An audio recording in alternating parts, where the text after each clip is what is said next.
Welcome to Coffee and Conversations, mini episodes from victims and villains. And on this episode, I am super excited to be sitting down with writer-director Braden Duemmler behind What Lies Below, the brand new horror sci-fi movie starring Minisode, Emma Hothrath, and Trey Tucker. And if I mispronounce any of those names, I am super duper sorry.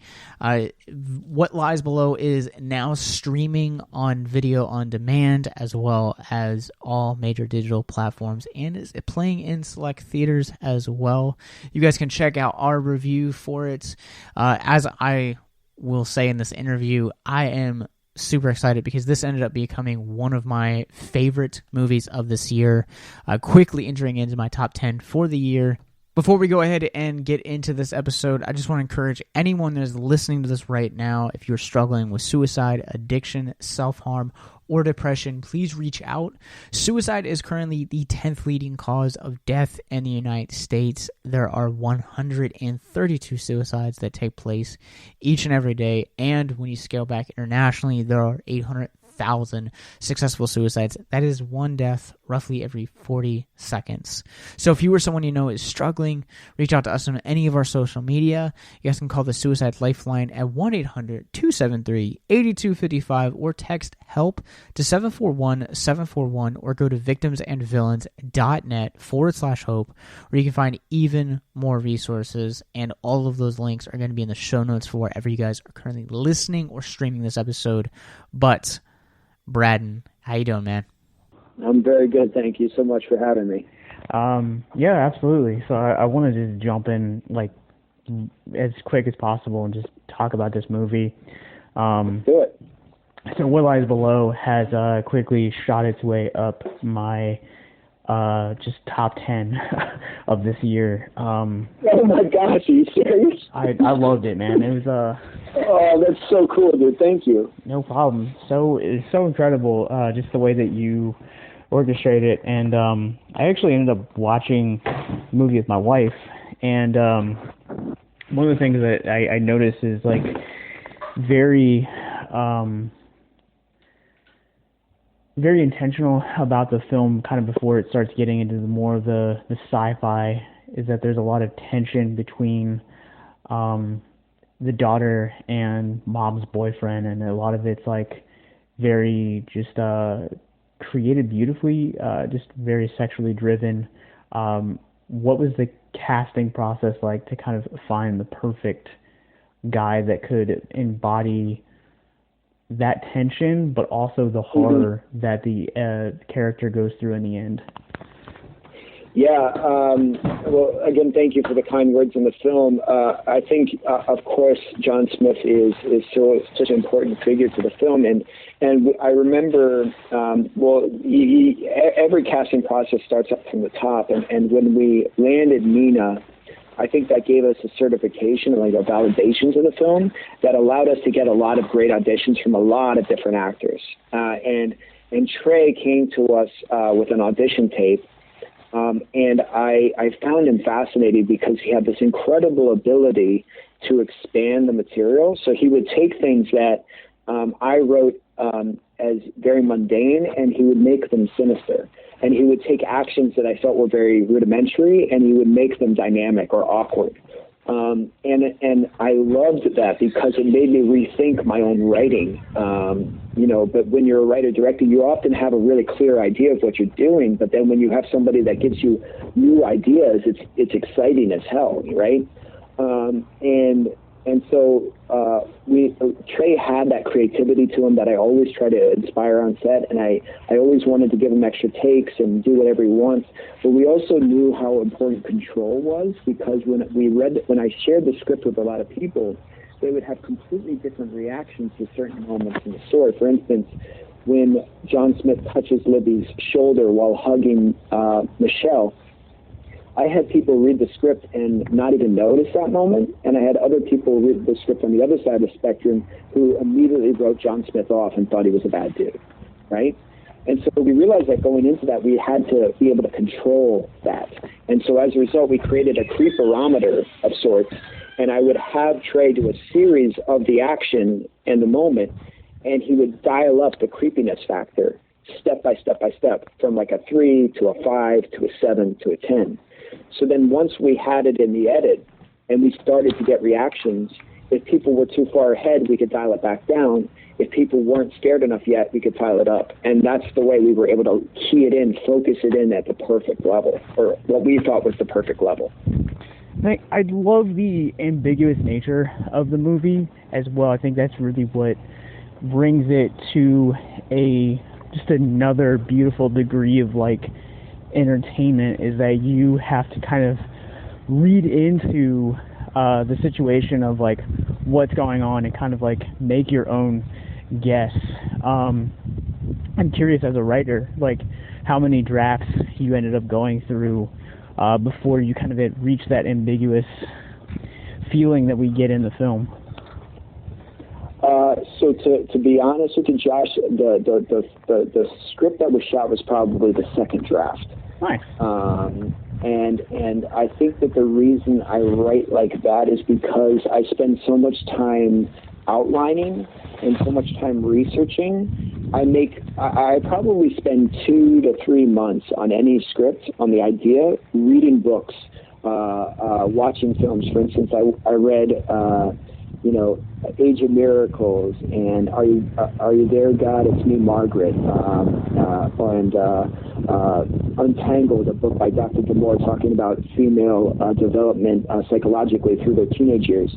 And so once I sit down to outline and I have all these ideas and stuff and I shape them, and I make so many mistakes on my outlining board that once I get to writing, I feel like I've confronted most of the problems that I can see, and I've dealt with them already. And so then once the screenwriting starts, it kind of flows as best it can. And so my actual time of writing the screenplay was probably 4 to 6 weeks, whereas I probably did 2 to 3 months of research. Wow. And all of those elements just peek throughout the entire film, and it's woven into like the identity and the tapestry. And one of the things too about this movie is that it's a very visually stunning experience. There's very heavy reds and blues, and I know that sometimes the directors and will work with like the visual effects department on like how they want to really convey the intensity visually of what they're trying to go for. And I'm just wondering if you could like comment on the experience of kind of like how the third act and like its visuals kind of came to be, or like what the process was like. Yeah. So I look to model my visuals after the story arc of the film, and in my mind, the film is about this intrusion of a man on a family, and how that intrusion gets worse and worse and worse, and then eventually the power dynamic completely shifts, and then it's a problem, right?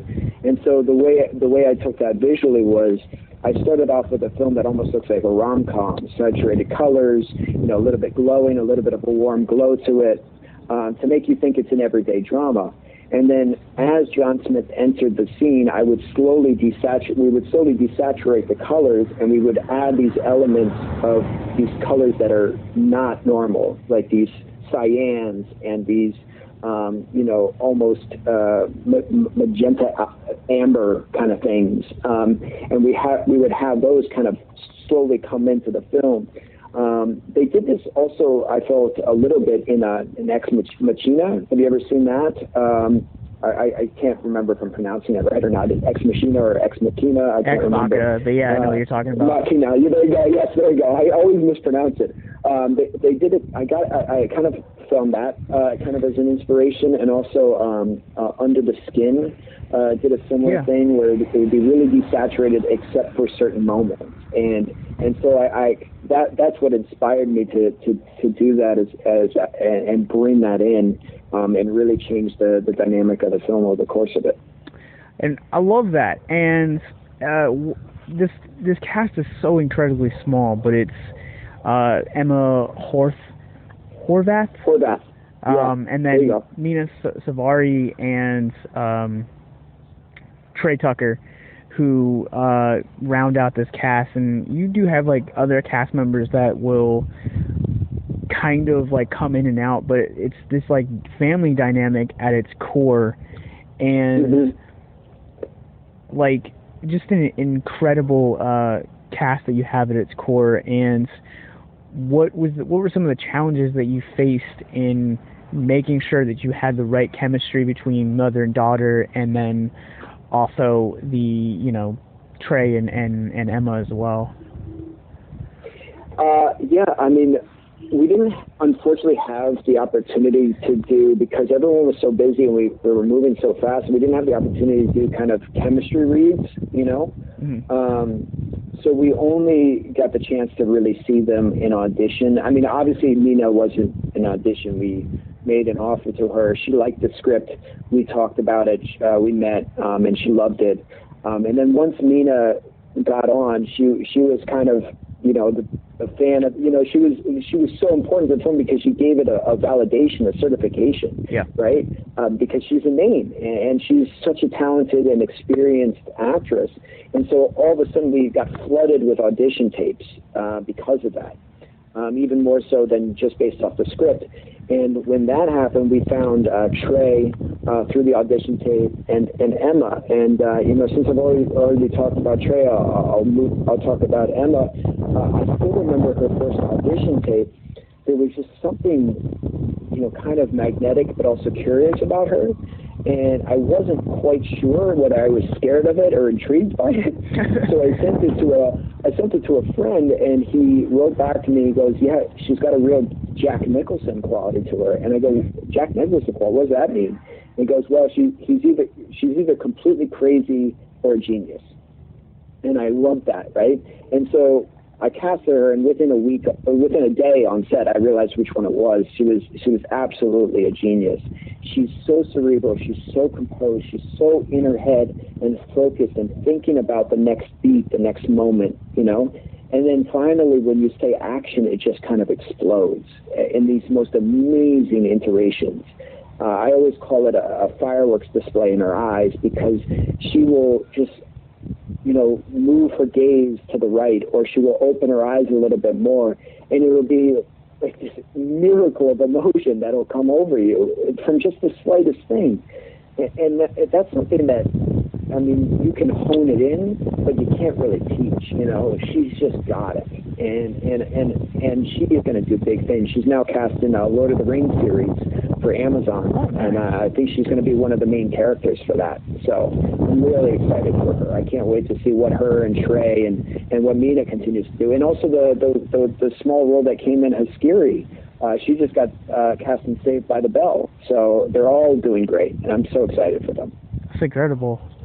So you talked earlier about like the writing process for making the script, and for those that the listeners that may have not seen this movie yet, John Smith, who's our main antagonist, for lack of a better word, we'll say, is just happens to be I don't remember the exact phrase that he used, but he's almost kind of like this like biologist of sorts when it comes to like marine aquatic geneticist. And I'm curious, like, how much of what he talks about in the movie when he's talking about fresh water versus salt water, and just some of the stuff that when he does talk about the science of that, like how much of that is accurate, and what was the process like for that? At this point, Josh, your guess is as good as mine. But no, because I'm so attached to it at this point, I can't remember what exactly was real research and what was made up. Obviously, I took liberties. I did the research for the science of the film. I did the research in kind of two portions. The first was while I was first thinking of the idea, I researched any of the science that might relate to the film, not knowing where it would take me. And then once I had the narrative set and the characters kind of set, there were specific moments I needed to do research. For example, John Smith, because he's in this dilemma of fresh water versus salt water, I found lampreys. those were the one species I could find that seemed to be able to survive in both environments. And all the stuff that I write into the script in that moment in the lampreys is pretty accurate about them being that old. They've been around for hundreds of millions of years. They do attach themselves and are able to go from freshwater stream to ocean to sea. And so things like that are very accurate. But things like the experiment in the dining room scene where he's messing with the salt water and the ice cubes, it's based on a real experiment, but because of the timing of it, it's probably not that accurate. So, but it hopefully conveys what I want to convey, is that he's an experienced, gifted scientist who is very determined to solve this little problem, which we turn out to be much more sinister than we thought. Yeah, I love that twist, how you guys were able to kind of take that sinister angle but yet still stay in character for him. And just, was that always kind of the decision that you had early on? And if not, like, what was the process like to get to there? So are you referring to once she's seen the light, or are you referring to later in the film in the basement kind of stuff? Man, like I don't want to say so much like to give away stuff, but it would probably be more or less like when she starts to see the color, I guess, is because the film opens up on the color. I feel like it's not a spoiler. Okay, yeah, the light for sure. I mean, it's in the trailer. Maybe we could talk about it. Yeah, I mean, I think that for me, that was one of the first ideas of the film, was that light scene, and everything kind of built around that.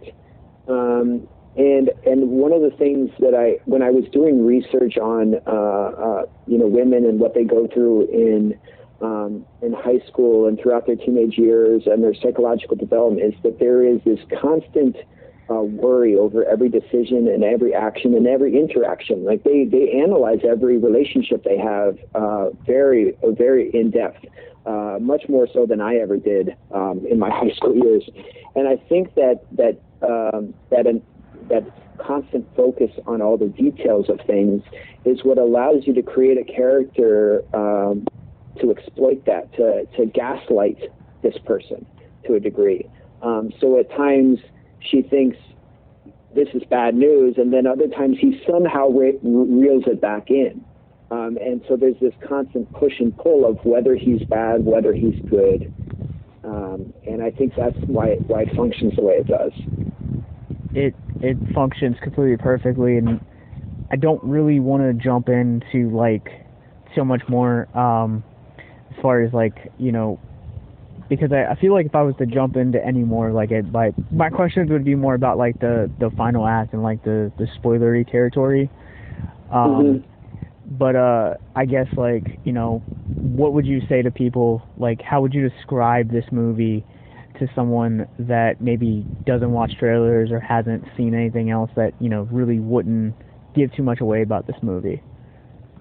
Yeah, I would say go into it blind, because that's always what I love to do. Whenever I know I'm going to watch a film, I don't want to watch a trailer, right? Because I just want to watch the film and not get anything given away.